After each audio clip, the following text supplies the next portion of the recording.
सरकार मुर्दाबाद मुर्दाबाद मुर्दाबाद जिंदाबाद जिंदाबाद किसान मारू नीतियां बंद करो बंद करो बंद करो किसान मारू नीतियां बंद करो बंद करो बंद करो काले कानून वापस करो वापस करो वापस करो किसान एकता जिंदाबाद जिंदाबाद। ਅੱਜ ਦਾ ਧਰਨਾ ਜਿਹੜਾ ਵਧੀਆ ਹੈ ਤੇਲ ਦੀਆਂ ਕੀਮਤਾਂ ਉਹਦੇ ਖਿਲਾਫ ਪੂਰੇ ਹਿੰਦੁਸਤਾਨ 'ਚ ਕਾਂਗਰਸ ਪਾਰਟੀ ਵੱਲੋਂ ਦਿੱਤਾ ਗਿਆ, ਕਿਉਂਕਿ ਤੇਲ ਦੀਆਂ ਕੀਮਤਾਂ ਜਦੋਂ ਕਾਂਗਰਸ ਸਰਕਾਰ ਸੀਗੀ ਉਦੋਂ 35-40 ਰੁਪਏ ਲੀਟਰ ਡੀਜ਼ਲ ਮਿਲਦਾ ਸੀਗਾ।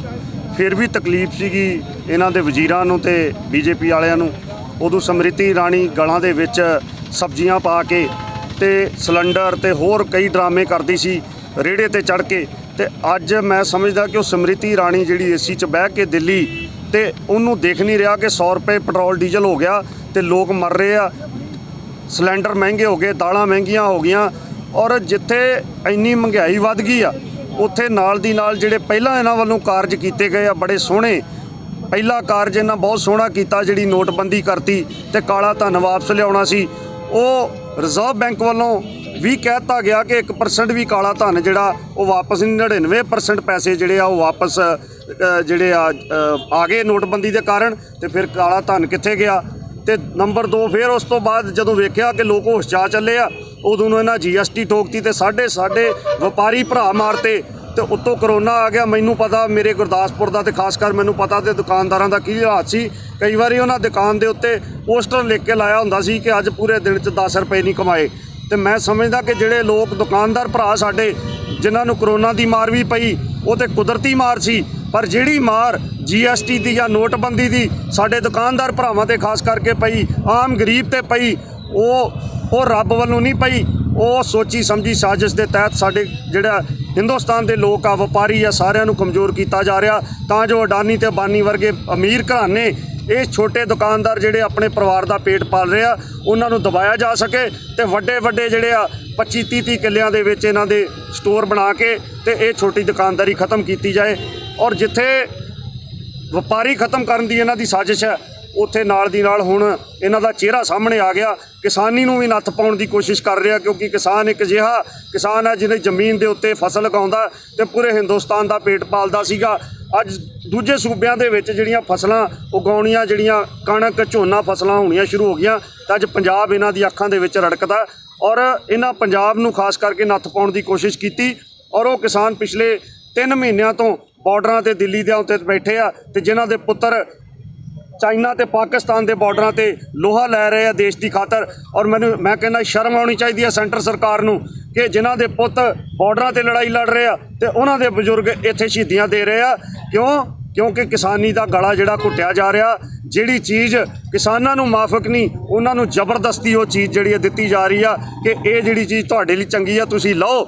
ਜੇ ਕਿਸਾਨ ਕਹਿੰਦੇ ਆ ਕਿ ਸਾਨੂੰ ਨਹੀਂ ਚਾਹੀਦੀ ਤੇ ਉਹ ਕਾਲੇ ਕਾਨੂੰਨ ਇਹਨਾਂ ਨੂੰ ਰੱਦ ਕਰਕੇ ਤੇ ਕਿਸਾਨਾਂ ਦੇ ਵਿੱਚ ਤੇ ਪਾਰਲੀਮੈਂਟ ਦੇ ਵਿੱਚ ਸਾਰਿਆਂ ਨਾਲ ਸਲਾਹ ਮਸ਼ਵਰਾ ਕਰਕੇ ਲਿਆਉਣਾ ਚਾਹੀਦਾ। ਸੋ ਮੈਂ ਸਮਝਦਾ ਜਿੱਥੇ ਵਪਾਰੀ ਖਤਮ ਕੀਤੇ ਜਾ ਰਹੇ ਆ, ਕਿਸਾਨ ਖਤਮ ਕੀਤੇ ਜਾ ਰਹੇ ਆ, ਗਰੀਬ ਖਤਮ ਹੋ ਗਏ ਮਹਿੰਗਾਈ ਦੇ ਕਰਕੇ, ਉੱਥੇ ਨਾਲ ਦੀ ਨਾਲ ਜਿਹੜੀ ਸਾਡਾ ਸਰਮਾਇਆ ਹਿੰਦੁਸਤਾਨ ਦਾ ਪਿਛਲੇ 70 ਸਾਲਾਂ ਤੋਂ ਪਾਰਟੀ ਨੇ ਬਣਾਇਆ ਸੀ, ਦੇਸ਼ ਦੇ ਲੋਕਾਂ ਨੇ ਰਲ ਕੇ ਬਣਾਇਆ ਸੀ। ਚਾਹੇ ਏਅਰਲਾਈਨਸ ਦੀ ਗੱਲ ਕਰ ਲਓ, ਚਾਹੇ ਟ੍ਰੇਨਾਂ ਦੀ ਗੱਲ ਕਰ ਲਓ। ਬਦਕਿਸਮਤੀ ਆ ਸਾਡੀ ਕਿ ਅੱਜ ਟ੍ਰੇਨਾਂ ਦੀ ਪ੍ਰਾਈਵੇਟਾਈਜੇਸ਼ਨ ਹੋ ਗਈ ਜਿੱਥੇ ਅਡਾਨੀ ਲਿਖਿਆ ਜਾ ਰਿਹਾ।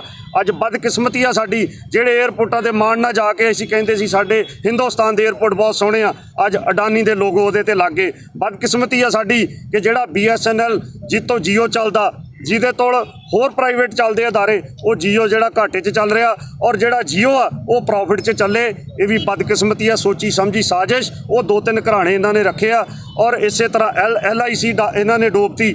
ਮੈਂ ਸਮਝਦਾ ਕਿ ਕਿਹੜੀ ਚੀਜ਼ ਤੁਹਾਨੂੰ ਗਣਾਵਾਂ।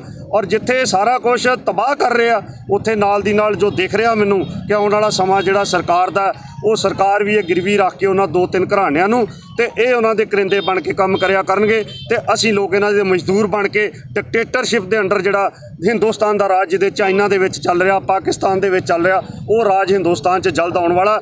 ਜੇਕਰ ਲੋਕ ਅਜੇ ਵੀ ਅੱਖਾਂ ਨਾ ਖੋਲ੍ਹੀਆਂ, ਖਾਸ ਕਰਕੇ BJP ਪਾਰਟੀ ਦੇ ਲੋਕਾਂ ਨੂੰ ਅਪੀਲ ਕਰਾਂਗਾ ਕਿ ਪਾਰਟੀਬਾਜ਼ੀ ਤੋਂ ਉੱਪਰ ਉੱਠ ਕੇ ਤੁਸੀਂ ਸਾਰੇ ਲੋਕ ਆ ਜਿਹੜੀਆਂ ਮਹਿੰਗਾਈ ਵੱਧ ਰਹੀ ਆ ਜਾਂ ਸਾਡੇ ਦੇਸ਼ ਦਾ ਸਰਮਾਇਆ ਵੇਚਿਆ ਜਾ ਰਿਹਾ, ਉਹ ਚੀਜ਼ ਦੇ ਅਗੇਂਸਟ ਸਾਰੇ ਖੜੇ ਹੋਵੋ ਤਾਂ ਜੋ ਸਾਡਾ ਹਿੰਦੁਸਤਾਨ ਜਿਹਦਾ ਪੂਰੇ ਵਰਲਡ ਦੇ ਵਿੱਚ ਨਾਂ ਸੀ, ਜਿੱਥੇ ਹਰ ਧਰਮ ਦੇ ਲੋਕ ਰਹਿੰਦੇ ਆ। ਗੁਲਦਸਤਾ ਸੀਗਾ ਇਹ ਬੜੇ ਰੰਗਾਂ ਦਾ, ਅੱਜ ਉਹ ਗੁਲਦਸਤੇ ਨੂੰ ਨਜ਼ਰ ਲੱਗ ਗਈ ਔਰ ਸਾਡਾ ਸਾਰਾ ਕੁਝ ਵਿਕਦਾ ਜਾ ਰਿਹਾ। ਇਸੇ ਕਰਕੇ ਇਹ ਕੀਮਤਾਂ ਵੀ ਵੱਧ ਰਹੀਆਂ, ਕਿਉਂਕਿ ਸਾਡਾ ਸਰਮਾਇਆ ਜਿਹੜਾ ਉਹ ਘਰਾਣੇ ਲੁੱਟ ਰਹੇ ਆ।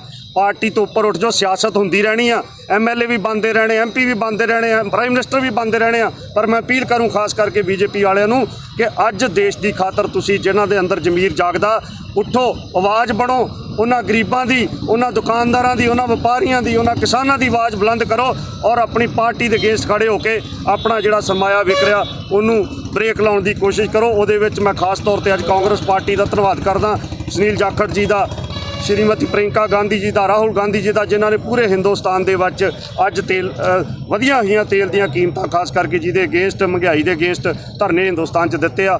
ਔਰ ਉਮੀਦ ਕਰਦੇ ਆ ਕਿ ਜੇਕਰ ਇਹ ਨਾ ਰੁਕਿਆ ਤੇ ਪੂਰੀ ਜਨਤਾ ਹਿੰਦੁਸਤਾਨ ਦੀ ਸੜਕਾਂ 'ਤੇ ਇਹਨਾਂ ਦੇ ਅਗੇਂਸਟ ਜਿਹੜੀ ਪਹਿਲਾਂ ਹੀ ਆ ਚੁੱਕੀ ਆ ਤੇ ਜਿਹੜੀ ਕੋਈ ਕਸਰ ਰਹਿ ਗਈ ਆ, ਹਰ ਵਰਗ ਸੜਕਾਂ 'ਤੇ ਆ ਜਾਊਗਾ। ਤੇ ਜੇ ਰਾਜਾ ਪ੍ਰਜਾ ਨੇ ਚੁਣਿਆ, ਉਹ ਪ੍ਰਜਾ ਰਾਜੇ ਨੂੰ ਲਾਉਣਾ ਵੀ ਜਾਣਦੀ ਆ। ਤੇ ਸਾਡਾ ਹਿੰਦੁਸਤਾਨ ਜਿਹੜਾ ਅਸੀਂ ਸਾਰੇ ਰਲ ਕੇ ਬਚਾਵਾਂਗੇ, ਜਿਹਨੇ ਪੂਰੇ ਵਰਲਡ ਦੇ ਵਿੱਚ ਨਾਮ ਕਮਾਇਆ ਸੀ, ਅੱਜ ਉਹ ਹਿੰਦੁਸਤਾਨ ਨੂੰ ਨਜ਼ਰ ਲੱਗ ਗਈ ਤੇ ਲੋਕ ਜਿਹੜੇ ਆ ਇਕਮੁੱਠ ਹੋ ਕੇ ਇਸ ਰਾਜੇ ਨੂੰ ਜ਼ਰੂਰ ਲਾਉਣਗੇ ਜਲਦੀ। MLA ਸਾਹਿਬ, 18 ਤਰੀਕ ਨੂੰ ਕਿਸਾਨਾਂ ਵੱਲੋਂ ਰੇਲ ਰੋਕੋ ਅੰਦੋਲਨ ਕੀਤਾ ਜਾ ਰਿਹਾ, ਕੀ ਕਾਂਗਰਸ ਪਾਰਟੀ ਦਾ ਸਮਰਥਨ ਕਰਦੀ ਹੈ?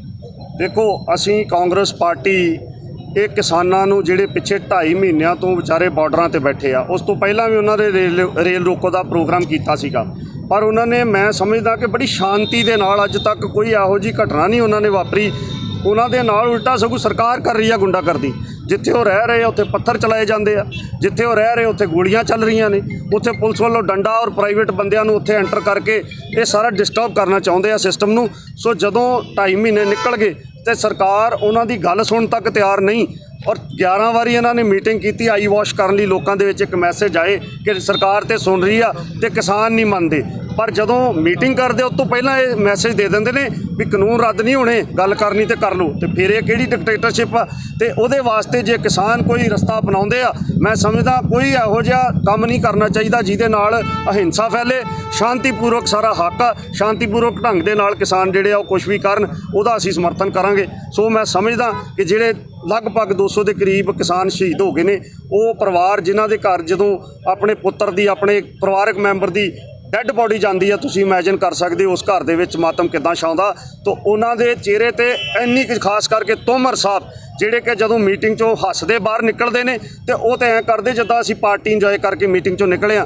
ਥੋੜ੍ਹੀ ਬਹੁਤੀ ਚਿਹਰੇ ਦੇ ਉੱਤੇ ਇੰਨੀ ਕੁ ਇਨਸਾਨੀਅਤ ਜਾਗਣੀ ਚਾਹੀਦੀ ਆ ਕਿ ਜਿਹੜੇ ਲੋਕ ਮਰ ਰਹੇ ਆ, ਜਿਹੜੇ ਵਿਚਾਰੇ 18 ਸਾਲ ਦੇ ਬੱਚੇ ਠੰਡ 'ਚ ਉੱਥੇ ਸ਼ਹੀਦ ਹੋ ਰਹੇ ਆ, ਥੋੜ੍ਹੀ ਬਹੁਤੀ ਸਾਨੂੰ ਸ਼ਰਮ ਚਾਹੀਦੀ ਆ। ਕਿਉਂਕਿ ਇੱਥੇ ਡੈਮੋਕ੍ਰੇਸੀ ਆ ਹਿੰਦੁਸਤਾਨ 'ਚ ਤੇ ਲੋਕਤੰਤਰਿਕ ਢੰਗ ਦੇ ਨਾਲ ਸਰਕਾਰ ਚੁਣੀ ਗਈ ਆ। ਤੇ ਜੇ ਲੋਕਾਂ ਦੀ ਆਵਾਜ਼ ਨਾ ਸੁਣੀ ਜਾਵੇ ਤੇ ਮੈਂ ਸਮਝਦਾ ਕਿ ਫਿਰ ਡੈਮੋਕ੍ਰੇਸੀ ਨੂੰ ਬਹੁਤ ਵੱਡਾ ਖਤਰਾ। ਦੀਪ ਸਿੱਧੂ ਦੀ ਗ੍ਰਿਫਤਾਰੀ ਨੂੰ ਕਿੱਥੋਂ ਸਹੀ ਮੰਨਦੇ ਹੋ ਤੁਸੀਂ? ਦੇਖੋ, ਜਿੱਥੇ ਤੱਕ ਮੈਨੂੰ ਲੱਗਦਾ ਦੀਪ ਸਿੱਧੂ ਨੂੰ ਵੀ ਜਿਹੜੀ ਤੁਸੀਂ, ਮੇਰੇ ਖਿਆਲ ਗੁਰਦਾਸਪੁਰਿਆਂ ਤੋਂ ਵੱਧ ਕੋਈ ਨਹੀਂ ਜਾਣਦਾ। ਇੱਥੇ ਸਾਰੀ ਇਲੈਕਸ਼ਨ ਦੀਪ ਸਿੱਧੂ ਨੇ ਸਨੀ ਦਿਓਲ ਦੀ ਗੱਡੀ 'ਚ ਬਹਿ ਕੇ ਲੜੀ ਸੀ ਔਰ ਪੂਰਾ ਉਹਦਾ ਇਲੈਕਸ਼ਨ ਕੰਪੇਨ ਉਹਨੇ ਸਾਰੀ ਚਲਾਈ ਸੀ। ਔਰ ਉੱਥੇ ਜਾ ਕੇ ਜਦੋਂ ਝੰਡਾ ਚੱਲਦਾ, ਇਹ ਸਰਕਾਰ ਦੀ ਸ਼ਰਾਰਤ ਆ, ਮੈਂ ਨਹੀਂ ਸਮਝਦਾ ਕਿਸੇ ਹੋਰ ਦੀ।